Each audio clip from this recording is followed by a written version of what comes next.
हम सभी लोग मेन हॉल में बैठे बैठे चर्चाएं कर रहे थे। तभी मेरी बहन ने मुझसे एक प्रश्न पूछा कि भैया यह बताओ, आदमी के बुढ़ेपा का सहारा उसकी बेटी होती है या उसका बेटा। मैंने कहा बहन, यह प्रश्न ना करो तो ही अच्छा है, क्योंकि इससे कोई तो खुश होगा, किसी को दुख होगा। तो अन्य सभी लोग जिद करने लगे, नहीं नहीं, यह बात तो बतानी ही पड़ेगी, वह भी विस्तार से। मैंने कहा तो फिर सुनो, बुढ़ापे का सहारा बेटा या बेटी नहीं, बहू होती है। जैसा कि लोग से अक्सर सुनते आए कि बेटा या बेटी बुढ़ापे की लाठी होती है, इसलिए लोग अपने जीवन में एक बेटा एवं बेटी की कामना जरूर रखते हैं ताकि बुढ़ापा अच्छे से कटे।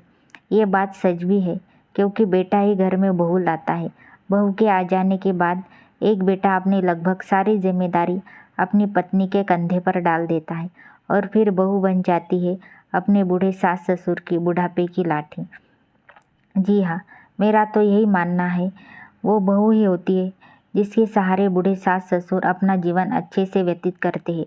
एक बहू को अपने सास ससुर की पूरी दिनचर्या मालूम होती है, कौन कब और कैसी चाय पीते हैं, क्या खाना बनाना है, शाम में नाश्ते में क्या देना, रात को हर हालत में 9 बजे से पहले खाना बनाना है। अगर सास ससुर बीमार पड़ जाए तो पूरे मन या बेमन से ही बहू देखभाल करती है।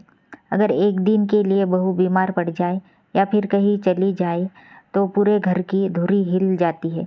परंतु यदि बेटा 15 दिवस की यात्रा पर भी चला जाए तो बहू के भरोसे घर सुचारू रूप से चलता रहता है।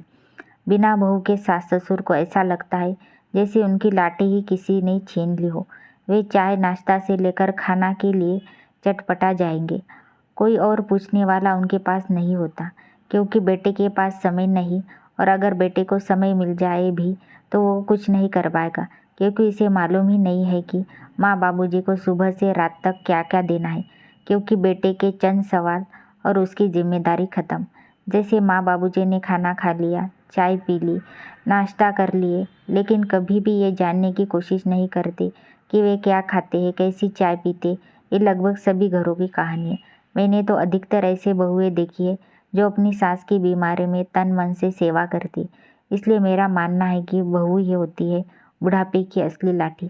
लेकिन एक बात और सच है कि आप में भी अकल होनी चाहिए कि हर वक्त मेरा राजा बेटा मेरी रानी बेटी की रट छोड़ मेरी अच्छी बहू रानी की रट भी लगानी चाहिए। अंत अपनी बहू में सिर्फ कमियां न ढूंढे, उसकी अच्छाइयों की कदर करे। आज का संदेश, बहू की त्याग और सेवा को पहचानिए। बेटे एवं बेटी से पहले बहू को अपना मानना चाहिए, और मेरी बेटी मेरा अभिमान, मेरा बेटा मेरा अभिमान कहना छोड़ो। गर्व से कहो, मेरी बहू मेरा अभिमान।